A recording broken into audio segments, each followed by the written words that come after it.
Hello students, आज हम लोग जेनेटिक्स का सबसे महत्वपूर्ण टॉपिक के विषय में चर्चा करने जा रहे हैं और वो है ट्रांसलेशन। ट्रांसलेशन याद कर सकते हैं प्रोटीन सिंथेसिस। तो इसको दो पार्ट में पढ़ेंगे। एक मैशनरी ऑफ प्रोटीन सिंथेसिस, यानी कि वो सारे चीज जो कि प्रोटीन सिंथेसिस में भाग लेते हैं, और दूसरा है मैकेनिज्म ऑफ प्रोटीन सिंथेसिस। तो पहले जानते हैं कि इसका डेफिनेशन कैसे इसको डिफाइन करेंगे प्रोटीन सिंथेसिस को। तो कह सकते हैं कि synthesis of protein is known as translation. और जैसा कि आपको बताया कि इसमें इसको दो पार्ट में इसका अध्ययन करेंगे, एक मैशनरी ऑफ प्रोटीन सिंथेसिस और दूसरा मैकेनिज्म ऑफ प्रोटीन सिंथेसिस। तो पहले हम लोग चर्चा करने जा रहे हैं मैशनरी ऑफ प्रोटीन सिंथेसिस में वो सारे चीज, वो सारे ऑर्गेन्स और एंजाइम जो कि प्रोटीन सिंथेसिस में सहायक होते हैं। तो इसमें मैशनरी ऑफ प्रोटीन सिंथेसिस में करीब 5 पॉइंट है, उस पर हम लोग चर्चा करेंगे। पहला राइबोसोम, जो कि एक इम्पोर्टेंट सेल ऑर्गेनल है और ये प्रोकैरियोटिक सेल में भी पाए जाते हैं और यूकैरियोटिक सेल में भी पाए जाते हैं। और दूसरा है एमिनो एसिड, जिसको प्रोटीन का बिल्डिंग ब्लॉक करते हैं। जैसे एक मकान जो है एक एक ईंट से मिलकर बना है, तो मकान की इकाई क्या हुआ, ईंट हुआ, ब्रिक हुआ। उसी तरह से ये जो प्रोटीन है, कोई भी प्रोटीन एमिनो एसिड से मिलकर बने होते हैं। और 20 टाइप्स के ये अल्फा एमिनो एसिड्स होते हैं। उसी से जितने भी तरह के किसी भी जीव में हजारों तरह के ये प्रोटीन्स होते हैं, वो बने होते हैं इसी 20 टाइप्स के अल्फा एमिनो एसिड्स जो होते हैं। अंतर सिर्फ यही होता है कि जो डिफरेंट टाइप के प्रोटीन होते हैं वो इस पर डिपेंड करते हैं कि कितने एमिनो एसिड उसमें और किस सीक्वेंस में अरेंज्ड हैं और कितने पॉलीपेप्टाइड चेन हैं। एमिनो एसिड्स जो है मिल करके क्या बनाते हैं, एक चेन बनाते हैं। इसमें ढेर सारे हैं, पॉलीपेप्टाइड चेन कहते हैं। तो कई चेन होते हैं, किसी में एक भी हो सकते हैं, 2 भी, 4 भी। प्रोटीन कैसा उस पर डिपेंड करता है। जैसे हेमोग्लोबिन में 4 होते हैं, 2 अल्फा चेन, 2 बीटा। इसके बाद देखते हैं मैसेंजर आरएनए, और फिर ट्रांसफर आरएनए, और फिर एक एंजाइम है amino acyl transfer RNA synthetase. तो पहले चर्चा करते हैं राइबोसोम के विषय में। तो राइबोसोम क्या है? It is an important cell organelle, plays important role in protein synthesis. Protein synthesis occurs or takes place over the ribosome. So ribosome is also known as factory of protein synthesis. तो ये cytoplasm में होते हैं, prokaryotic में भी होते हैं, eukaryotes में भी होते हैं। यूकैरियोटिक को कहते हैं 70S राइबोसोम, 70S राइबोसोम, और यूकैरियोटिक को बोलते हैं 80S राइबोसोम। तो 80S राइबोसोम जो होते हैं वो दोनों ही 2 पार्ट के बने होते हैं, एक स्मॉलर पार्ट और दूसरा लार्जर पार्ट, या कहते हैं स्मॉलर सब यूनिट और लार्जर सब यूनिट। तो प्रोकैरियोट्स में क्या होते हैं, ये जो स्मॉलर सब यूनिट होते हैं ये 30S होते हैं, और ये लार्जर सब यूनिट ये 50S के होते हैं। जबकि यूकैरियोटिक में ये जो है 40S के होते हैं स्मॉलर सब यूनिट, और लार्जर सब यूनिट 60S के होते हैं एज पर सेडिमेंटेशन कोएफिशिएंट। ये वो, तो ये दोनों सब यूनिट जो है, ये नए रिसेंट जो रिसर्च है वो कहा जा रहा है दोनों अलग अलग होते हैं। तो पहले देखते हैं कि ये 2 तरह के और राइबोसोम्स होते हैं। एक या तो स्कैटर्ड होते हैं साइटोप्लाज्म में, और दूसरा अटैच्ड होते हैं। फ्री मतलब एग्जिस्टेंस इसका होता है, यानी साइटोप्लाज्म में कहीं भी पाए जाते हैं, और दूसरा है एंडोप्लाज्मिक रेटिकुलम से के वाल से अटैच्ड होते हैं। तो ये क्या करते हैं, देखते हैं हम लोग, ये एटीएस और eukaryotic ribosome consist of 2 subunits, larger subunit and smaller subunit. Smaller subunit is of 40s and smaller subunit is of 50s and larger subunit is of 60s। तो ये कहा जाता है कि रिसेंट जो रिसर्च है उसमें कि दोनों यूनिट सब यूनिट जो है अलग अलग होते हैं, और ये eight the time of protein synthesis they come together, दोनों एक साथ आ जाते हैं। और दोनों के साथ होने की प्रक्रिया को क्या कहते हैं, एसोसिएशन कहते हैं। एसोसिएशन क्या बोले कि coming together of 2 different subunits of ribosome at the time of protein synthesis is known as association। और after the completion of protein synthesis both subunits of ribosome become separated, वो separate हो जाते हैं और उसको कहते हैं dissociation. The separation of 2 subunits of ribosome after the completion of protein synthesis is known as dissociation। और ये एसोसिएशन डिसोसिएशन ये मैग्नीशियम आयन जो है इसके कंसंट्रेशन पर डिपेंड करता है। तो ये अगर 0.001 मिलीग्राम ये कंसंट्रेशन इतना चाहिए, अगर इससे कंसंट्रेशन कम होता है तो वो डिसोसिएट हो जाते हैं, अगर इससे ज़्यादा कंसंट्रेशन बढ़ेगा तो वो क्या कहते हैं, कभी कभी ढेर सारे ये जो राइबोसोम एक साथ हो जाते हैं और ये रोजेटी फॉर्म बनाते हैं रोज की तरह से। और एक उसको क्या कहते हैं, पोली राइबोसोम कहते हैं। जब ढेर सारे राइबोसोम एक साथ जुट जाए तो उसको क्या कहते हैं, पोली राइबोसोम कहते हैं। इस तरह से ये मैसेंजर आरएनए से जुड़ा हुआ रहेगा, इस तरह से।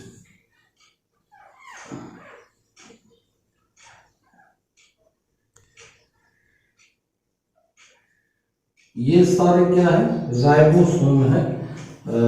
ये स्मॉलर सब यूनिट है इसके।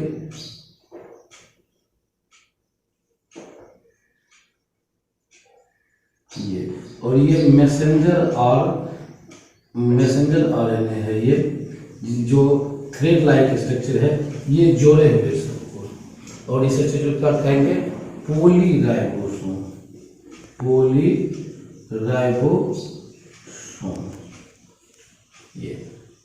ये और राइबोसोम में और कुछ स्ट्रक्चर्स होते हैं, उसको हम लोग देखते हैं। यहाँ पे जो है ये देखिए, स्मॉलर और लार्जर सब यूनिट के बीच में एक क्या होता है, एक टनेल होता है, टनेल। और यहीं पे मैसेंजर आरएनए इस यहाँ पे जुड़ते हैं। ये मैसेंजर आरएनए है, इस पर 3 नाइट्रोजनस बेस का कोड है जो एक खास प्रकार के एमिनो एसिड को कोड करता है। तो ये देखिए क्या कहते हैं, ये बीच में जो गैप हुआ इसको कहते हैं टनेल, और इसमें जो थ्रेड लाइक है ये मैसेंजर आरएनए है, ठीक। और इसी में आपको देखेंगे, इसमें क्या करते हैं, एक ये ग्रूव, इसको टनेल कहते हैं, सॉरी ग्रूव कहते हैं। और इस ग्रूव से नया जो न्यूली सिंथेसाइज यहीं पर सिंथेसिस होता है प्रोटीन का, और ये इससे होकर के नए जो पॉलीपेप्टाइड चेन है ये चले आते हैं किसमें, ये इंडोप्लाज्मिक रेटिकुलम से अटैच्ड होते हैं। ये इंडोप्लाज्मिक रेटिकुलम के चैनल है और इससे होकर के इसमें इस तरह से ये न्यूली सिंथेसाइज पॉलीपेप्टाइड चेन चले जाते हैं। तो इस जो जगह है इसको क्या कहते हैं, ग्रूव बोलते हैं। और इसके बगल में एक जो है पी साइट होते हैं, 2 साइट होते हैं, पेप्टिडाइल, पी मीन्स पेप्टी, ये क्या कहते हैं,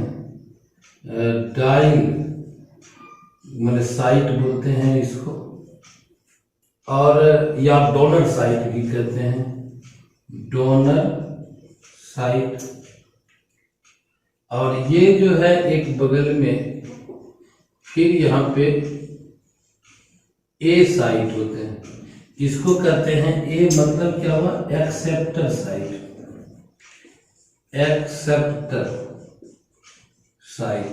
यहीं पे नए एमिनो एसिड ट्रांसफर आरएनए इसको लाते हैं।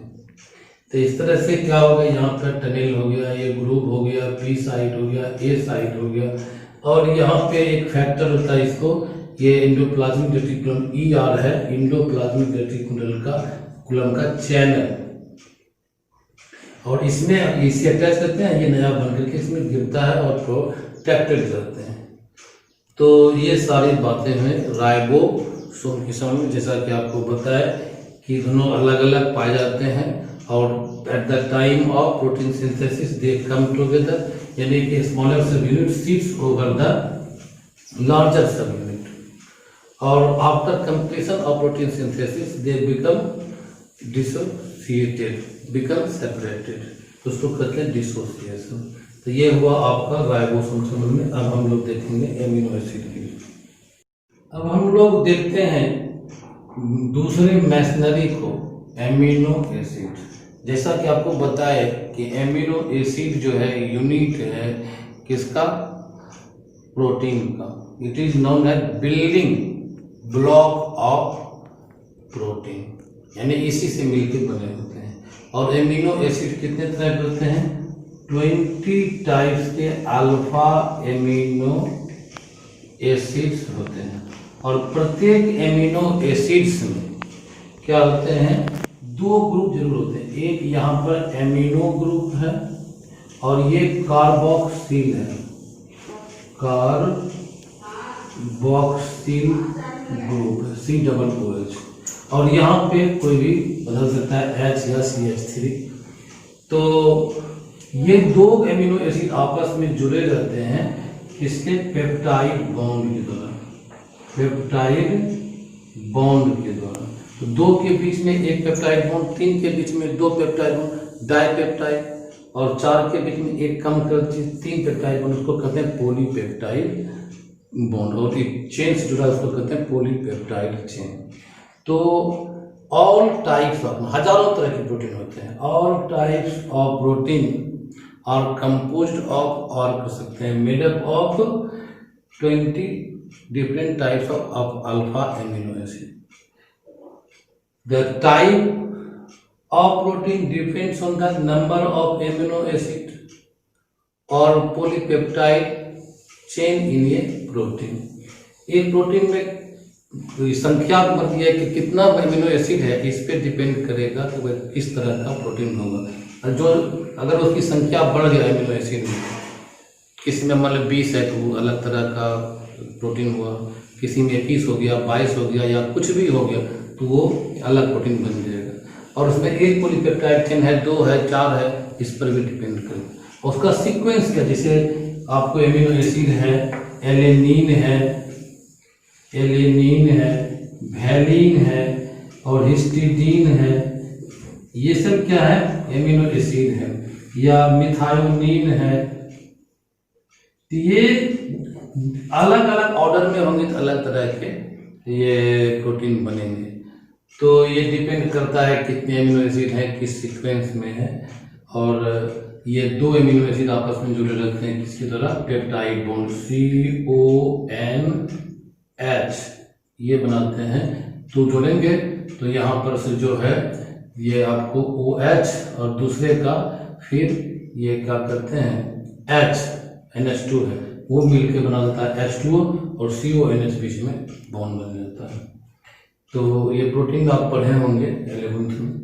तो ये हो गया आपका एमिनो एसिड। RNA, तीसरा मैसेंजर RNA, ये भी एक महत्वपूर्ण उसका मैशनरी है।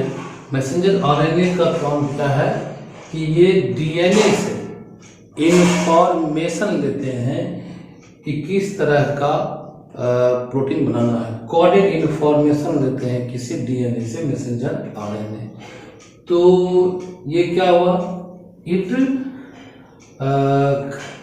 ब्रिंग्स कर सकते हैं coded information from DNA for protein synthesis, और it brings amino acid in a particular sequence, एक पर्टिकुलर सीक्वेंस मैसेंजर आरएनए जिसको लाता है एमिनो एसिड को।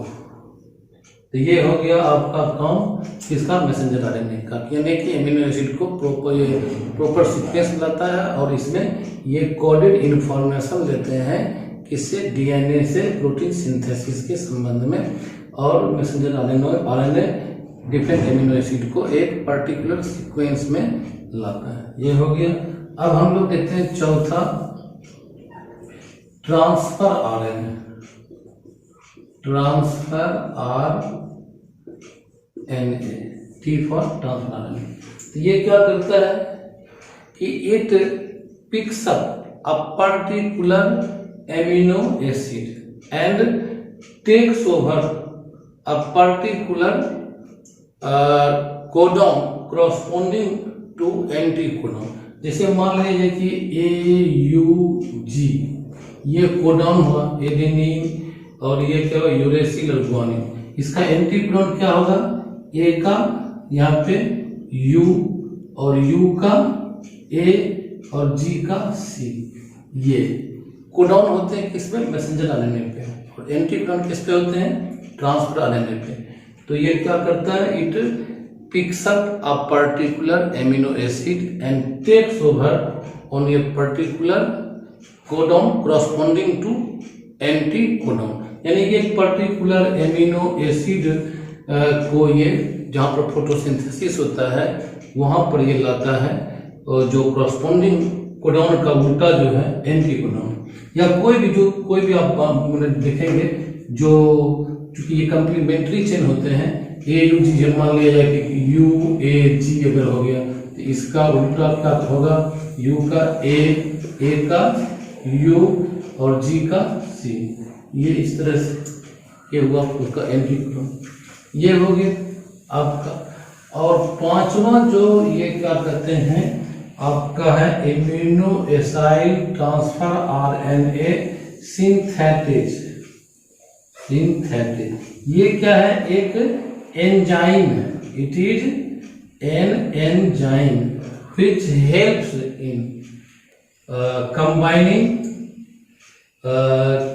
transfer RNA to a particular amino acid। ये एक पर्टिकुलर ट्रांसफर आरएनए को एक खास एमिनो एसिड को पिकअप करने में, कंबाइन करने में ये मदद करता है, और फिर उससे जुड़ करके ये लाता है।